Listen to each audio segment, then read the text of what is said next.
We are back in the newsroom. I'm Josh Lives. Tony gets a little break for a couple minutes because every day CNN brings you 5 ideas that just might, maybe, get the oil out of the Gulf, at least some of it. We've got ideas coming in all the time, around the clock, from scientists, inventors, and in some cases from viewers. Day 52. We are in our 8th week of this disaster, and joining me now is Todd Brown of RTG Recovery Systems in Detroit. We're going to talk about how tiny microbes can clean the water by eating it. All right. Well, thanks very much for being here, Todd. Thank you, Josh. Let's just do this. I know you have a little demonstration about how these little microbes can jump into the oil and start gobbling it up. Let's show it, and as it's going, talk to me about the process. What happens? Well, what we've done, we've combined 2 processes. One is called PRP. It's actually developed by NASA, and today it's been really formulated with beeswax. And PRP basically encapsulates any part of oil that it touches. So PRP is right here.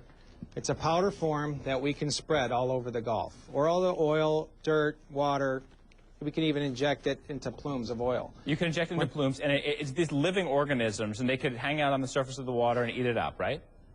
Actually, it's not. It's like a beeswax, and what happens, it attracts living organisms. That's right. Microorganisms that will come out of the water or dirt or wherever it's at. Okay, so these gobble up the oil, and then what do? Where do they go? Well, what happens is you have your water, and then you have an oil spill. So you have, I don't know if you can see that, but you have oil and water right there. Yeah.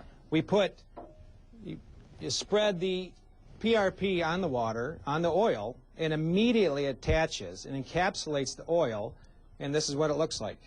Okay? What this is candy for microorganisms. It is beeswax that microorganisms thrive to go eat.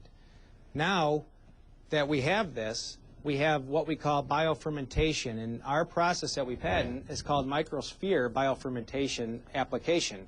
So you take the PRP, you spread it on the oil, wherever it may be, in the water, on the land, in the marshlands, and that encapsulates the oil. So immediately it helps the wildlife, the turtles, the birds, anything that they need to help. And let me just jump in for a second. I'm going to tell our viewers we're looking at all sorts of different ideas, and to some extent we're all just getting schooled in what these things are, whether it would work or not. Todd, I want to tell you, we asked BP about this idea, bioremediation.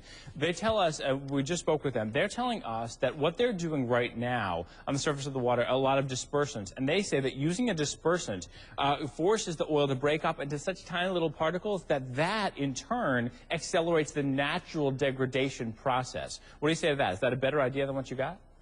No, that's what happens with dispersements, and I'm not the expert here.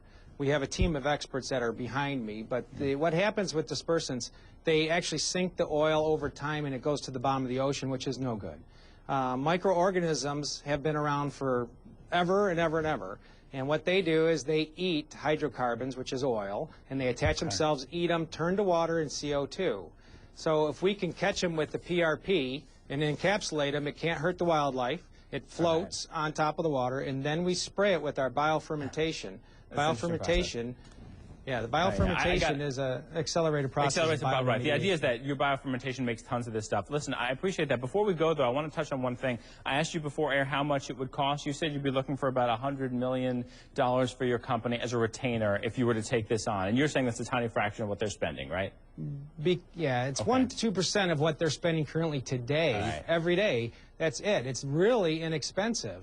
But to deploy the 22 systems to make 40 tons of bacteria a day and to spray the PRP, we have 20 tons of PRP ready to go within 24 to 48 hours. Well, listen, thank you so much for sharing this. BP has also told us, I said, after I get off the air, I want them to take a specific look at your idea. They tell us that they will. And I want all of you to know, lots of you have ideas, you want to know where to send them. We've actually posted a bunch of links for you at my page, and it's also at the blog. Take a look right there, CNN.com/Josh and Tony, Facebook.com/JoshLovesCNN, and we have an iReport page, iReport.com/fixit. So, Todd, thank you so much to you for joining us today. Tony, just the latest step. We're taking a look at what's out there in the hopes that some of these ideas will ultimately help the Gulf. We could use the help. There's a lot of oil out there. No kidding. Okay, Josh, appreciate it. Thank you.